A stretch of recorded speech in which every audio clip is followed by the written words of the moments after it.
Hi అండి. 8-12 ఏళ్ల వయసు పిల్లలు పెద్ద సమస్యలో ఉన్నారు. అదేంటంటారా? చెప్తా వినండి. రీసెంట్‌గా వేరే దేశాల్లో సెఫోరా కిడ్స్ అనే ఒక ట్రెండ్ నడిచింది. ఈ ట్రెండ్‌లో భాగంగా ఏమైందంటే, ఈ 8-12 ఏళ్ల వయసు పిల్లలు వీళ్ళని ట్వీన్ ఏజ్ గ్రూప్ అంటారు. ఈ పిల్లలు పెద్దవాళ్ళలాగా స్కిన్ కేర్ ప్రొడక్ట్స్ కొనేసుకోవడం, వాళ్ళ మొహాల మీద అన్ని రకాల యాక్టివ్స్ ఎక్స్‌పెరిమెంట్ చేయడం జరిగింది. ఇదే కల్చర్ మన దేశంలో కూడా కనిపిస్తుందండి.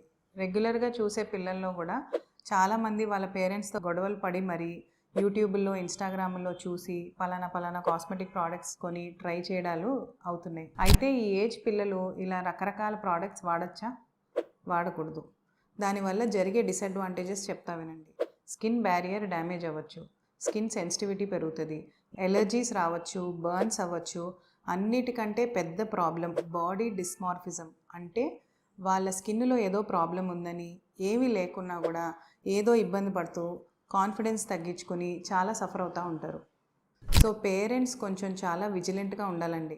ఇవన్నీ వీడియోస్కి ఇవన్నిటి వాటికి పిల్లలు ఎక్స్పోజ్ అవ్వకుండా చూసుకోవాలి. అయితే ఈ ఏజ్ గ్రూప్ పిల్లల స్కిన్కి నిజంగా కావాల్సినవి ఏంటి? చాలా బేసిక్ నీడ్స్. పొద్దున్న సాయంత్రం క్లెన్స్ చేసుకోవాలి, సింపుల్ మాయిశ్చరైజర్ ఏదైనా పెట్టుకోవాలి, అవుట్డోర్ యాక్టివిటీస్ ఉంటే సన్ స్క్రీన్ పెట్టండి. That is more than enough.